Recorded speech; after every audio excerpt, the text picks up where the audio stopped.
Welcome, everybody. We're going to close out our series on the prophets today, which as Jared and I have talked about, we've enjoyed a great deal, spending some extra time with some of these interesting characters, but also some of this really interesting text. Some of these words and passages are some of the most memorable in all of Scripture, New Testament or Old Testament, and so we've enjoyed this. I hope you guys have as well, and we'll have, hopefully, if I can stay on time, a little bit of time at the end for you guys to offer up your own thoughts or responses or feedback or reflections on this time with the prophets before we pivot to our new series starting next week. But as a reminder, we are in the minor prophets. There are, as the little handout says, there are still major things happening in the minor prophets, but they're minor prophets because they tend to be very short, very small books, no more than a few chapters, most of them, and so we don't know as much about these characters. We don't get to spend as much time with them, but as I hope you picked up on yesterday, there's still some really important things going on. The problem is, as Jared outlined last week, for us, they're not sort of organized in chronological order or anything, so you kind of have to, each one of them, discern what their context is as well as what the content is. And sometimes that's more or less clear depending upon who the minor prophet is. So last week we talked about Hosea and Joel and Amos and Obadiah and Jonah with the whale and Micah. So those were our first 6 of this book of 12. Today, we're going to talk about Nahum, Habakkuk, Zephaniah, Haggai, Zechariah, and Malachi. All right, so if you don't know who those people are, hopefully by the end of this few minutes, you will know a little bit more about who those people are. So let's start with Nahum. So Nahum was, the basic idea is picking up a little bit on Jonah, this idea of judgment against Nineveh. Right, the capital of the Assyrian Empire. And if you can remember back to the beginning, when we were talking about Isaiah, the Assyrians had taken control from after Egypt and taken over the northern kingdom in 722.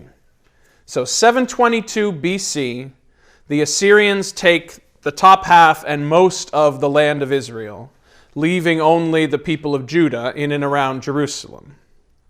And then in 701, the Assyrians had basically crushed a little rebellion by Hezekiah and made the only way that Judah survived was by paying this massive fee, this massive amount of money, that then they would, so that they wouldn't destroy them, wouldn't conquer them, but they were essentially living as a vassal state, so living under the thumb of the Assyrians.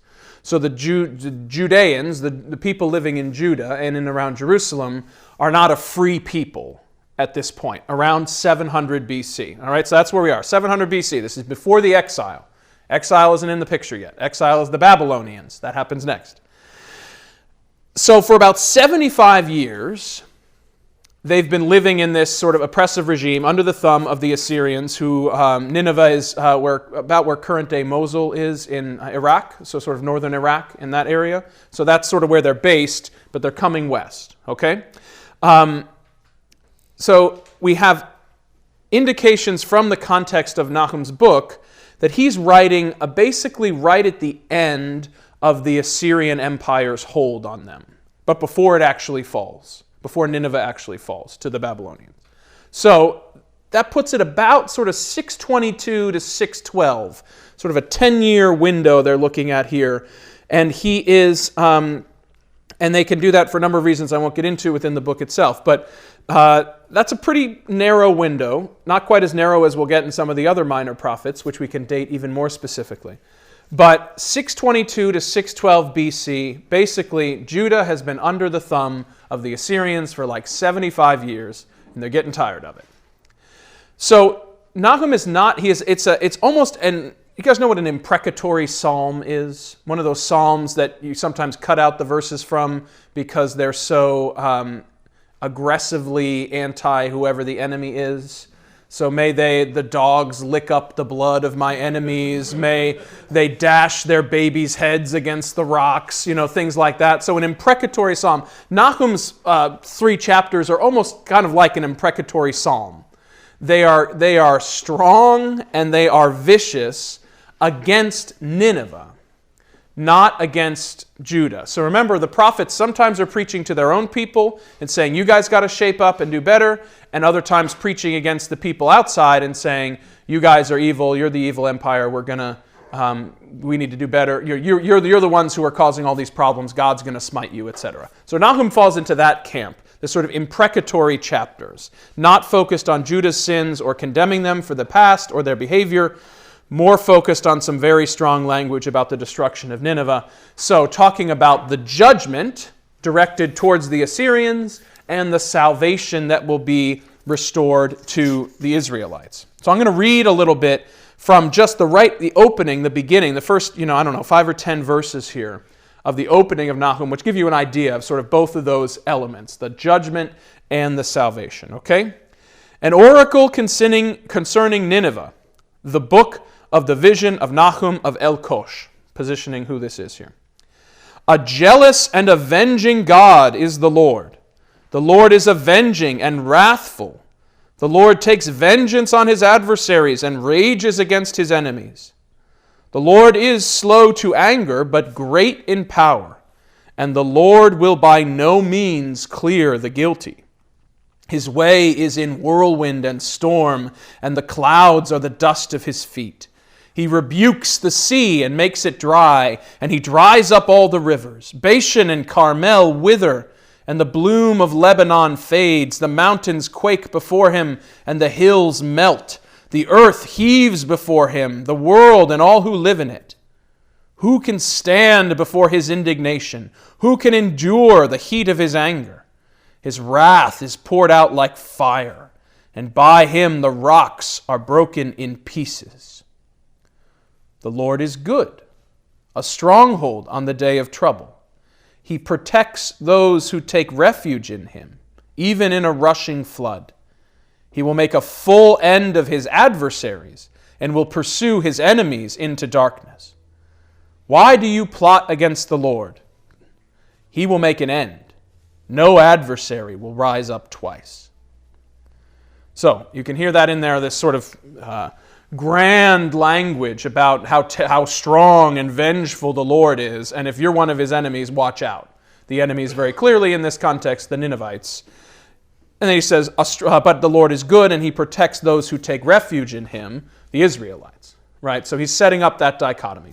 So that's Nahum. There's really only 3 chapters of that. That's about what we know. But he is, again, this sense of judgment and salvation, but not directed toward his own people, directed towards the Assyrians. Okay, you got me there? So I'm going to move us on to Habakkuk. Interestingly, Habakkuk is also kind of psalm-like. And there's indications within the text itself which actually are indicate it may also have been pointed to music, at least parts of it, the way that we believe the Psalms were pointed to music when they were done. So interesting to draw some parallels between those different types of literature, but similar expressions, right? So Habakkuk, we know almost nothing about the writer, which means it's been left open over time to significant interpretation. Later Jewish tradition tells us that he was a Levite of the priestly class, and he, in his own text, comes up with this idea of justification by faith, right, which Paul picks up and moves forward. So this idea that simply by believing you are justified, which becomes problematic in certain ways, but you can trace that, if you're looking for an Old Testament root for that, you can trace it back to Habakkuk there. Now, that wouldn't be belief in Jesus Christ, obviously, that's the spin that Paul gives on it. Habakkuk is talking about belief in God as what justifies, what saves. There are no dates cited or referenced within the book, and so scholars' best bet is between 625 and 590. So right basically around the 600 or so. Remember, we're moving, so 625 is later, 590 is earlier, other way around here, because we're in BC. But this is essentially as exile is starting to fall over the people. So we're sort of out of the Assyrian Empire. They have fallen. but the Babylonians now have risen up. And the idea of exile, remember that initial exile where all the elites are sent out of Judah, out of Jerusalem, is happening in 589. So this is basically the shadow of the Babylonians is coming up over them while Habakkuk is writing here. But he's not necessarily dealing with political issues within the book itself. It's actually a fascinating book that's almost more reminiscent, not just of the Psalms, but of the book of Job. Because Habakkuk it's a dialogue between the prophet and God. And Habakkuk the prophet is confronting God, kind of like Job, with complaints and questions, asking about how the evil and violence of the world, which they see rising up, could actually serve God's people. What is the point of this? You hear that in Job all the time. God, what is going on here? Like, are you trying to teach us something? Like, this seems like it makes no sense. Habakkuk's asking some of those same questions, and then, interestingly, it even concludes with a prayer that is similar in content to the way that the book of Job concludes, with this sense of the theophany of God, when God shows up in the whirlwind and says, "Who are you to question me, O little man?" And basically, then Job says, "You're right, you are the one who's been here longer than I have. You probably know more than I do. You must be correct." Habakkuk has, and that's a dissatisfying ending, I would argue, in the end of the book of Job. Here, we have a similar ending to the book of Habakkuk. Right? So let me read you just a little bit of this back and forth that comes from chapter 1. And there are, throughout the book, questions of confidence and doubt. How can we be sure this is going to be okay? Salvation and judgment, again, we've talked about. And the relationship, the basic relationship between God and humankind, which has been wrestled with in all sorts of writers in the Old Testament and then in the New would be as well. So he starts with, the prophet starts, "O Lord, how long shall I cry for help and you will not listen?" Right? That's almost directly from the Psalms. Or cry to you violence and you will not save. Why do you make me see wrongdoing and look at trouble? Destruction and violence are before me. Strife and contention arise, so the law becomes slack, and justice never prevails. The wicked surround the righteous. Therefore judgment comes forth perverted. That's how this opens up. And then God comes back. It's not marked, but you can tell by the nation. It says, "Look at the nations and see. Be astonished," God says. "Be astounded. For a work is being done in your days that you would not believe if you were told." So there we go. That first initial questions. Why are all these terrible things happening? How can this be okay? What is the meaning in this? And then God coming back with not quite an answer, but a response. Saying, just you wait and see. Something's in the works. Now what was in the works was the conquering of Israel by the Babylonians. And some people, I don't know if Habakkuk would argue this, but some people have the interpretation that was the sort of purifying moment for Israel. They needed to hit rock bottom before they could get back on the right track. They were so far afield in all of their sort of behavior and their beliefs and their practices, they needed for everything to just kind of be destroyed so that they could start again. Now, whether that's God's doing, whether that's a theological reading back into history, or whether a historical understanding of theological purposes that we may, in a sort of anthropological idea of God, anthropomorphizing idea of God, to say God must be trying to teach us something like a parent letting their kid make a big mistake so they can learn not to make that mistake again, kind of thing. So that's for us to wrestle with. That's what Habakkuk is wrestling with. But he's not into exile, he's on the verge of the beginning of exile. But then he ends with this beautiful prayer, which has a sort of a poetry to it, and as I said, a real, here I'm backwards here, a real sense of music, sense of sort of singing it. So I'm going to read you some of this, and then I will say this, but do you guys know from the Psalms that little italicized notation that is Selah, S-E-L-A-H? If you read in the Psalms, they're sort of inserted in some of the Psalms, different places. And we don't know what it means. We have no idea what it means. But best guess is that it's some sort of musical notation. The same, maybe not the same way, but you know, that we sort of say refrain.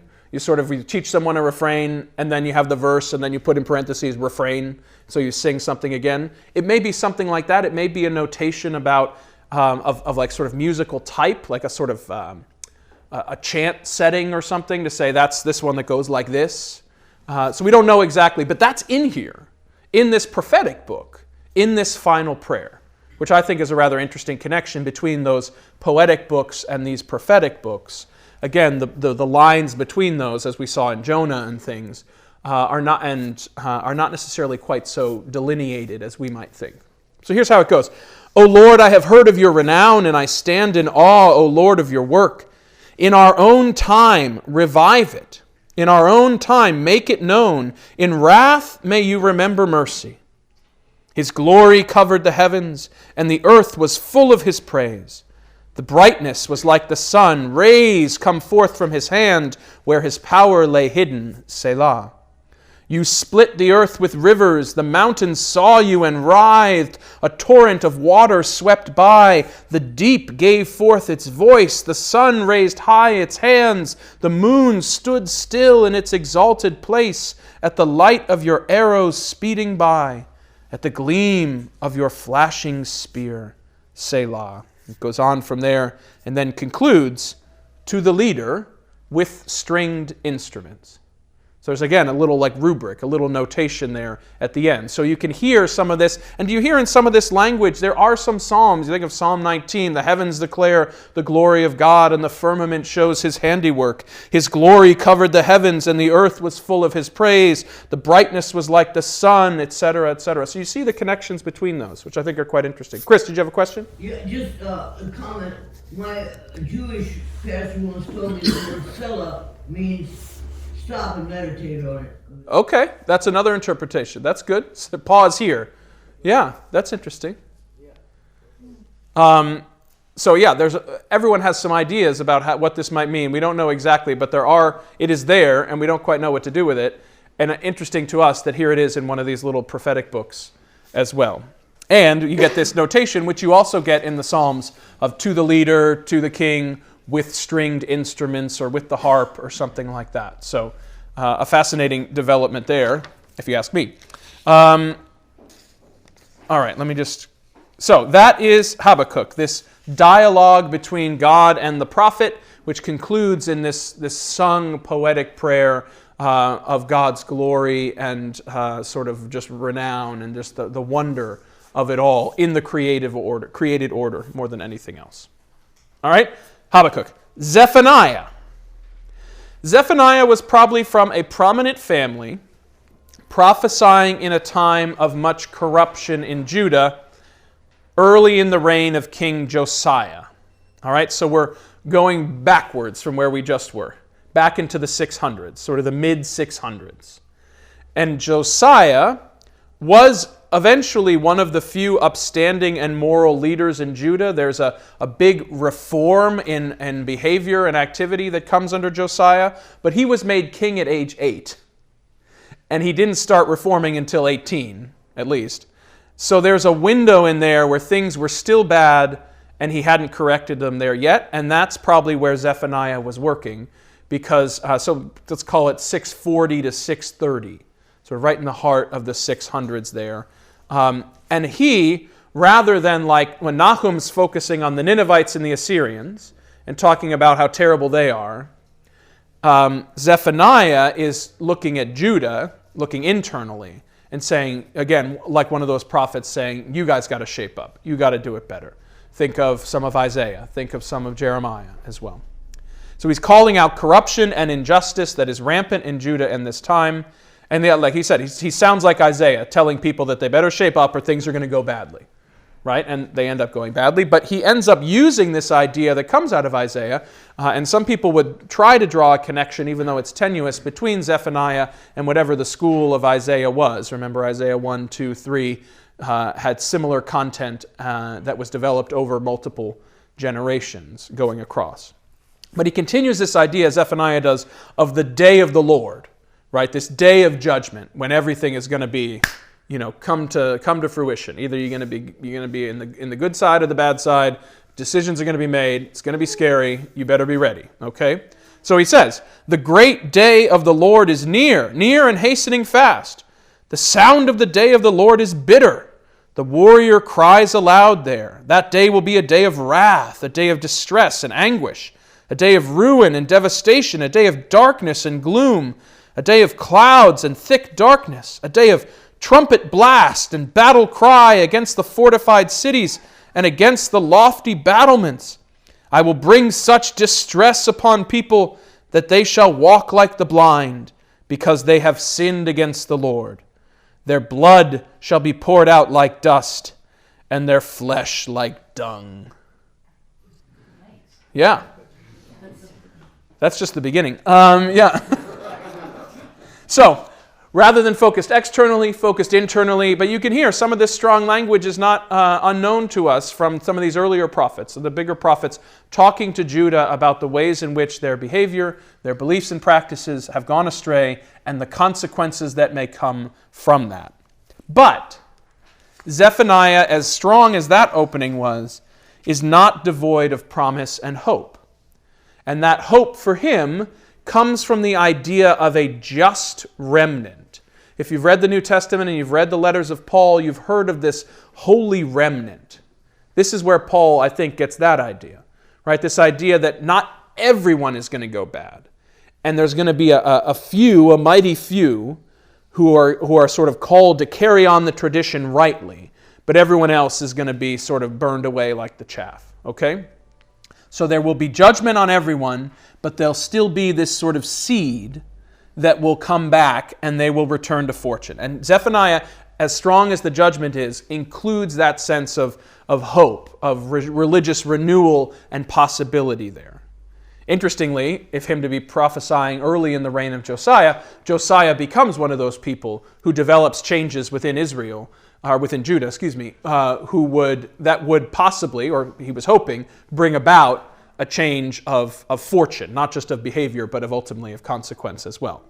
So he's longing for a world that would come to reflect God's vision without violence and injustice and oppressions. And remember some of those beautiful passages of the peaceable kingdom from Isaiah, right? But this is what Zephaniah has to say. Sing aloud, O daughter Zion. Shout, O Israel. Rejoice and exult with all your heart, O daughter Jerusalem. The Lord has taken away the judgments against you. He has turned away your enemies.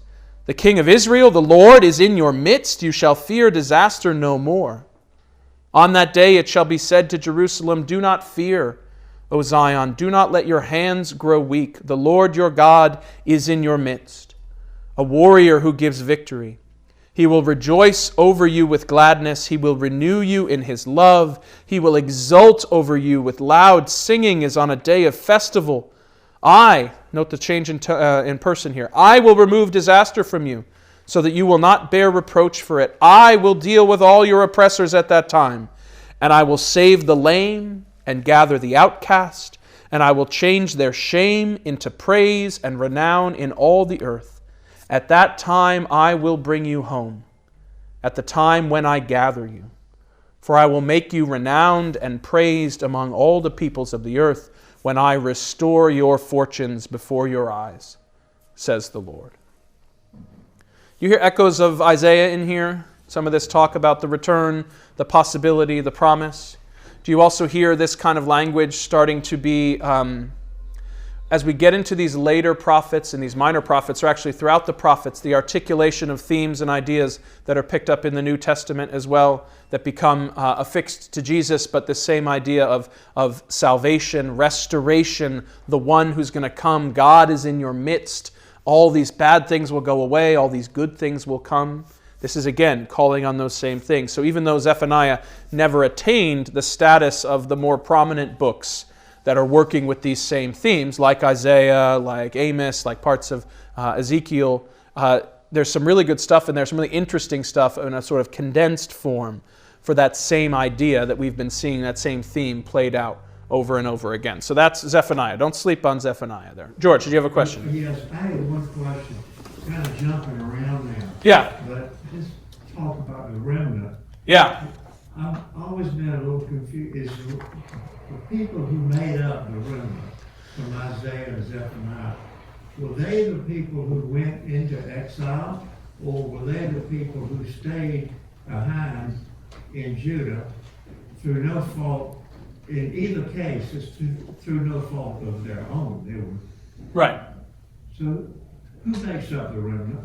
Well, it depends who's talking about it and when they're talking about it. I think Zephaniah is pre-exile. So I think he's talking about the sort of idea of a purification that is necessary for the people of Israel that will not wipe everything out, but will wipe most out. So that the people who have it right will be able to sort of rise up and carry forward the right way of doing it. Come on in, Jen, that's fine. So that's what I'd say Zephaniah is writing about. Isaiah talks a little bit about a remnant, but there's really, that shows up in other places. When Paul's talking about it, he is saying this holy remnant, this holy seed, is what he would call the sort of people who carried forward the Jewish tradition so that, unfortunately for Paul, becoming somewhat of a supersessionist, so that the Christians could come and get it right now because they have Jesus. And that becomes problematic, again, in its own way. But his idea of the remnant is this sort of, God didn't wipe everything out. God wiped most things out through the diaspora, through the exile. There was a small group that returned. They tried to do it the right way. And actually, we'll talk about what Michael Panitz is going to talk about, the development of Judaism between the end of these prophetic books and Jesus' life, about 400, 500 years, is going to be what we start to look at. So he's going to take us into what does the Judaism of Jesus' day look like. And that is somewhat distinct. It's called Second Temple Judaism. It's a time where they develop the idea of rabbis, the idea of synagogues outside of just the temple. There's a different sort of ideas around how that's practiced. So that, I think, may be part of that as well. But it depends on who's talking for who exactly the remnant is. Usually, the person talking thinks they're in the remnant, if that makes sense. So that's Zephaniah. Interesting stuff, this idea of judgment, but again, against their own people. Some beautiful stuff. Haggai. Another person we don't know anything about. But we do know very specifically in Haggai time and place. And we're jumping forward here. Because we know that, we're jumping forward to the other side of exile. So for these first few people that I was talking about, we're talking about they're under the Assyrians or they are sort of coming up on the edge of exile. This second group of minor prophets, we don't get anyone from in exile or from the sort of actual sort of going into exile period. We get stuff on the backside, which is the return. And if you remember when we were talking about 3rd Isaiah, that section of 55 to 66 or so, the last parts of Isaiah, talking about coming back in what, all the glory. It wasn't quite as good as they thought it was going to be when they got back into the land. There was a lot of work to be done. Things were really destroyed and terrible. And it was taken, and there was corruption then that emerged, and there had been intermarrying, and there was all these things where it wasn't quite the glorious return they had anticipated. So Haggai's in that context. So if you remember, Cyrus of the Persians, I know this is a lot, but you've got the Assyrians who are conquered by the Babylonians. The Babylonians are conquered by the Persians. And so Cyrus, the king of the Persians, basically he's the one who says to the people of Israel, you guys can go back. You're good to go. I don't really care what you do. Just don't make any trouble, kind of thing. So that's what they do. And they head back in the 500s, and they start, the mid-500s, 539, start trying to pick up the pieces and put things back together. And so where they are focused, or where they become focused, is on rebuilding the temple. Because the Babylonians, under Nebuchadnezzar, had destroyed the temple. So they start rebuilding it. Then for some reason that we don't quite know, and we can trace this actually also in the books of Ezra and Nehemiah in the Old Testament, not prophetic books, more historical books, but those books of Ezra, book of Nehemiah, talk about this return and what it was like. And they talk about, they started rebuilding it, and then they stopped. It's unclear if the funding ran out, or they just got tired, or they just said this is impossible, or someone said we have other priorities instead. We don't know why. But Haggai shows up, and he writes 4 oracles, 4 sort of visions, 4 entries, very precisely.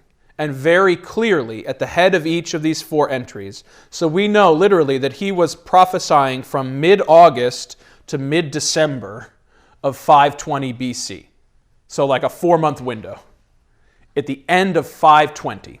They return in 539. 20 years later, let's say, 19 years later, Haggai's on the scene. And they've moved on from Cyrus to Darius now in Persia, so you'll see him referenced there. But apparently he sees this temple and he says, it's going to be my job to cheer them on and tell them to get back to work rebuilding the temple. Haggai's like, we got to do this. If we don't have the temple back, we're going to have nothing. Nothing's ever going to work right. We're not going to be the people we want to be, so we got to do this. Yeah, Natalie. Ezekiel, didn't he have some specifications, and has that been to him? Exactly. He had a lot of specifications about the temple, but he's thinking about a sort of a future temple, almost like the book of Revelation, like a time period where it will be a divine coming together of heaven and earth. Okay, so he's not giving specifications of when we get back to Israel or back to... He's giving specifications of what God has told him in one of his wild visions the temple should be like, but he pushes it out to this sort of yet to be determined future date. Haggai is on the ground, and he's saying there's still, crap all over the place. We got to clean up.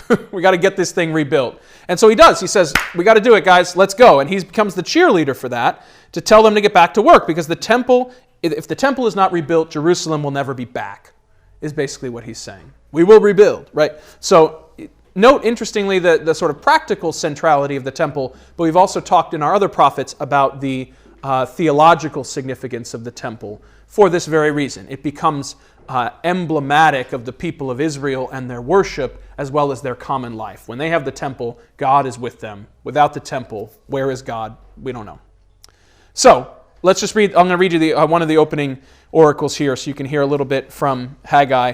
In the 2nd year of King Darius, in the 7th month, on the 21st day of the month, the word of the Lord came by the prophet Haggai, saying, Speak now to Zerubbabel, son of Shealtiel, governor of Judah. So the governor of Judah, speak to him. And to Joshua, the son of Jehozadak, the high priest. So speak to these 2 leaders, and to the remnant of the people. And say, who is left among you that saw this house in its former glory? So who remembers what it used to look like? How does it look to you now? Is it not in your sight as nothing? Yet now, take courage, says the Lord. Take courage, all you people of the land. Work, for I am with you, says the Lord of hosts, according to the promise that I made you when you came out of Egypt. Exodus. My spirit abides among you. Do not fear.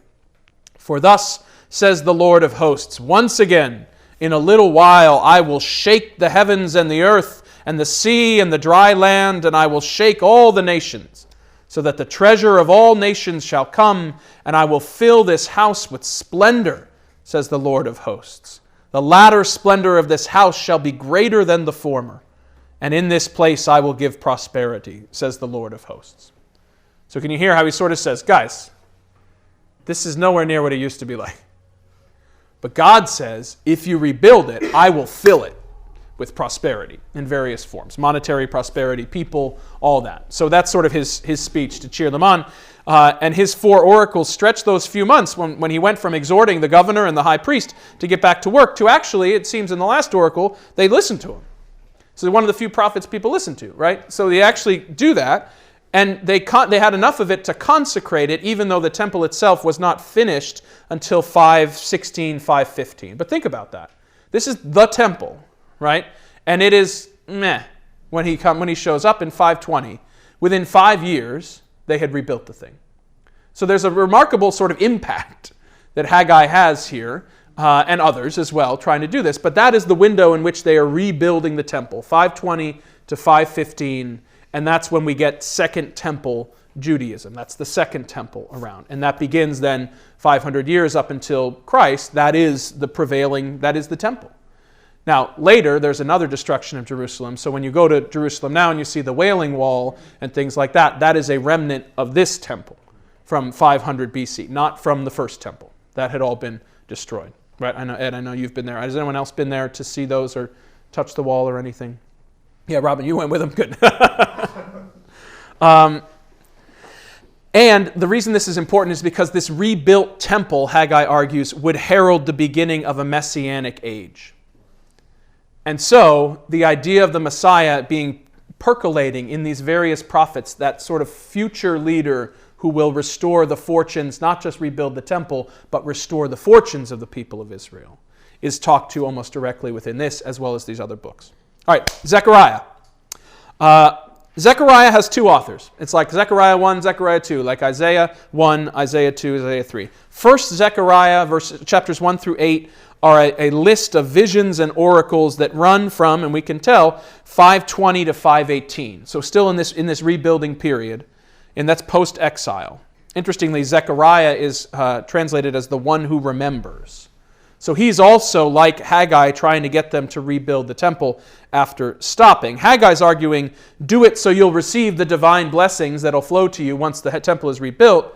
Zechariah is almost more like Ezekiel, using cosmic visions of the world being at peace as this theological rationale for the new temple. But it's less practical. He's not talking to a sort of political leaders in moment. He's the one dreaming up things, guys, when this is done, the world will come together and everything will be right, and that's what we need to be focused on. It's very priestly focused, though. It's like, once we are sacrificing well, once we are doing things the right way, that will be what leads us back. The reason I note that is because the second half of Zechariah, chapters 9 to 14, is more God-focused.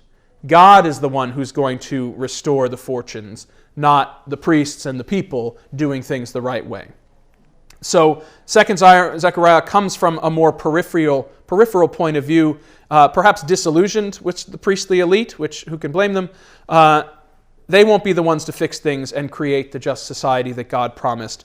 In fact, this new age of holiness and peace and justice can only be brought by God alone. And he has a number of oracles and visions that increase the urgency for, again, this day of the Lord, which is a phrase that he recycles as well.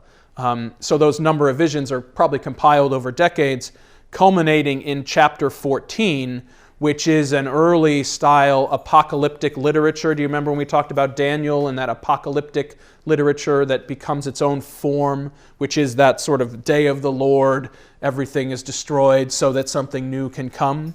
Chapter 14, the last one in Zechariah, does that as well. Here's a couple of notable passages there.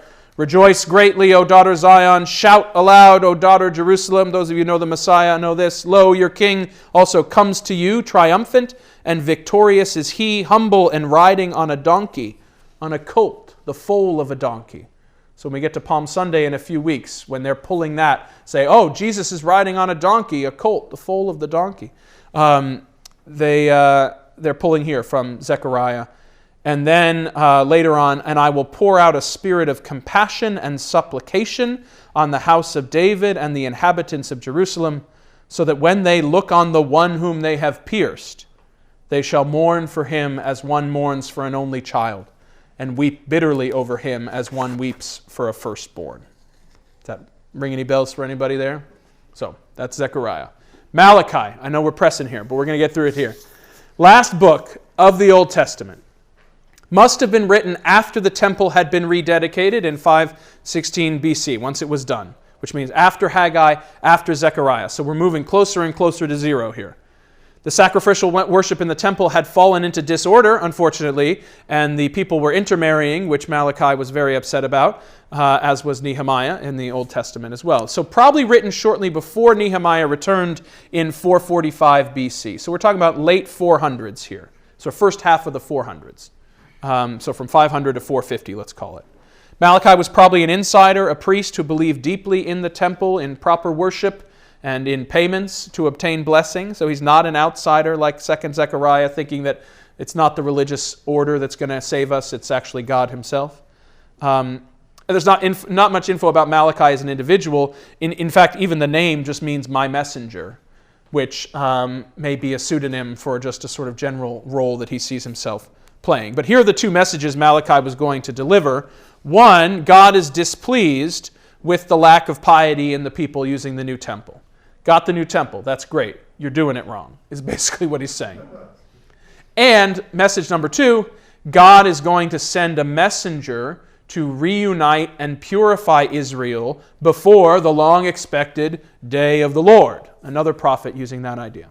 So here's just a quick phrase. See, I am sending my messenger to prepare the way before me, and the Lord whom you seek will suddenly come to his temple, and the messenger of the covenant in whom you delight, indeed he is coming, says the Lord of hosts. But who can endure the day of his coming? And who can stand when he appears? For he is like a refiner's fire, etc., etc. So these last few prophets, interesting. So Malachi leads right into, if you're in a Protestant Bible at least, and there's no Apocrypha in the middle like in the Catholic Bible, you close Malachi and you open Matthew, right, as you turn the page. So the idea of the day is coming, I will send my messenger, and you get John the Baptist. See, I'm the one preparing the way. That comes from Isaiah, but it's also very much, you just read it if you're reading all the way through. So the way that this was then organized in Christian Bibles was to say, we have the answer to this promise that is given. So that's one of the ways, one of the reasons in this. And there's this sort of, from everything going badly and Israel just sort of screwing things up, there is this little uptick at the end with this sense of return that is still unfulfilled, right? It's not all the way there yet. So the question becomes one of how do we, there's still something left unresolved at the end of the Old Testament. This future day of the Lord, this future person that is coming, this messianic figure that will not necessarily rebuild the temple, because we did that, but will restore in the fullest sense to perhaps what had been maybe a mythologized idea in their head about how nice it was the first time around. Restore us to that person, to that place, not only a physical place, but a sort of place of power, place of ease, place of comfort, place of peace that is the fullness of the promise of the Messiah. All right, so you see how this sort of opens the door just a little bit, leaves it open, so that once Jesus comes, you can see why they might be pulling in a lot of this language, because they're like, wait, for 500 years we've been talking about this, reading about this. Are you the one? And remember they asked John the Baptist that, are you the one who is to come, or should we wait for someone else? Like, we've been looking for this. Malachi's been looking for this.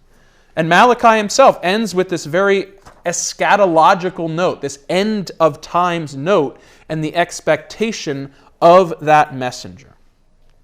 And so that's where everything closes, but doesn't fully close, if that makes sense. So it's not like we're starting exactly new in the New Testament. We're coming out of those promises that had been percolating. And what I'm really excited about is that when Michael comes, when Rabbi Panitz comes next week, he's going to start, I don't think he'll start all the way back this far, although we can check with him and let him know where we finished. But he's going to say, and here's what Judaism did with these promises for the next 400 years or so, and how they developed them, and the theologies and practices that developed around them, so that is the religious milieu, the ethos that Jesus was, sort of born into, brought up in, and then ultimately became a part of that story within the Christian understanding of how this all went.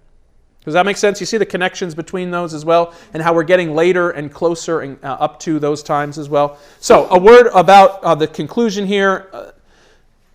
The prophets were people in various times who challenged, critiqued, consoled, comforted, compelled, confessed, convinced, called, encouraged, all this, people to stay true to God above all else.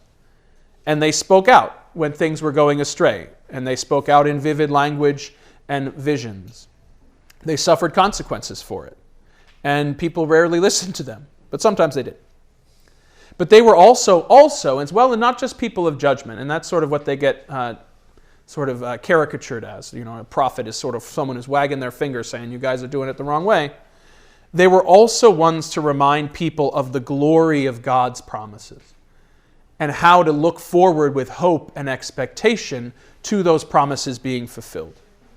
And so they pushed people when they needed to be pushed, but also comforted and encouraged and inspired them when they needed that as well. So they were not afraid, and they really clung to the truth as they had received it in bold ways.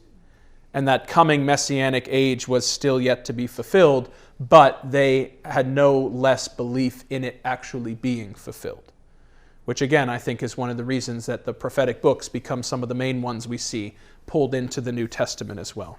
That fullness of restoration that people we're still looking for and longing for. So I'll stop there. Any questions, any reflections on it? Yeah, Randall, you want to conclude us here?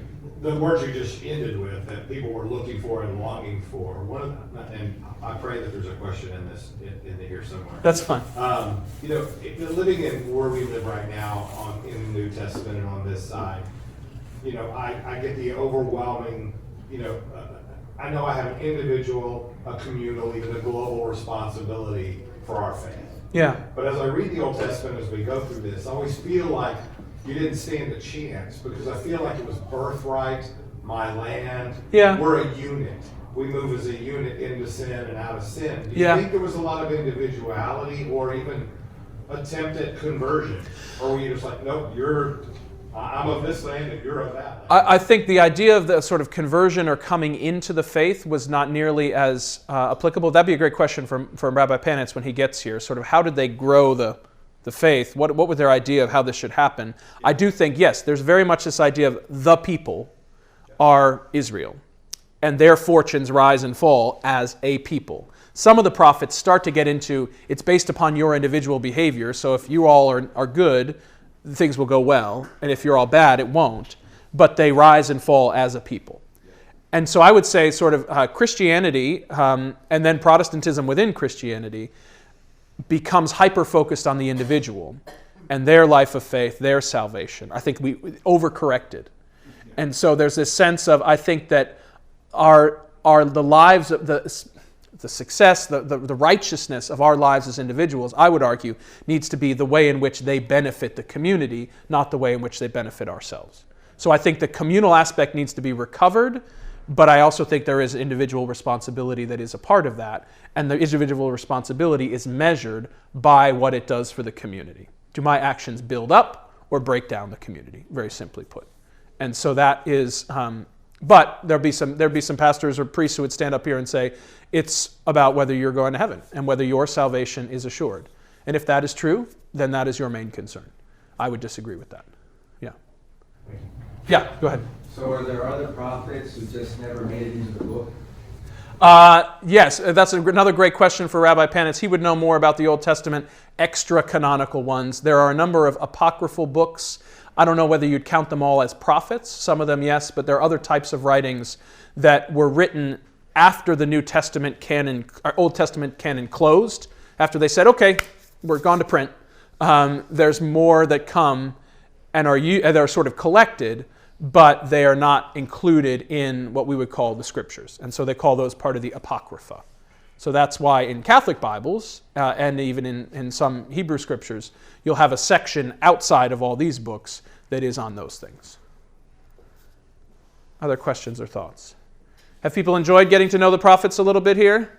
I know this 12 is like a rush through these 12 figures you're not going to remember, and their names are weird, and they all are bouncing all over the place. But there's interesting stuff in there, and I hope this gives you just a little bit of a taste for what they're doing and everything as well. Jamie, did you have a question? Yeah. How long did it take information to kind of disseminate out? And how did the people know whether that was really that person that said it or just some random person that was? It's a great question. That's a whole other class about sort of the construction of the text itself, beyond just the people who were doing these things. I would say you're safe to bet things moved slowly, and the way that they were transferred was through, if it wasn't oral, it was written down on a scroll, not in a book, and those were then taken and used, usually pretty much just in the temple, because that was the central locus of worship and identity. They didn't have, sort of franchises like out in the community that would sort of carry on the message in that way. So I think you were being taught it, you were being told it, you were being sort of ingesting it through worship and regular things like that. Which is why the diaspora, the exile, when they kick everybody out, becomes so existentially threatening. And why, again, this is another class, but why a lot of the books get written then in that period of leading up to and in exile. A lot of Psalms written then, a lot of the books of Moses that were ascribed to Moses probably come out then because they needed to get them down, because they no longer could count on everybody sort of being in the same little community, telling the stories, teaching you, going to synagogue, going to temple and things like that.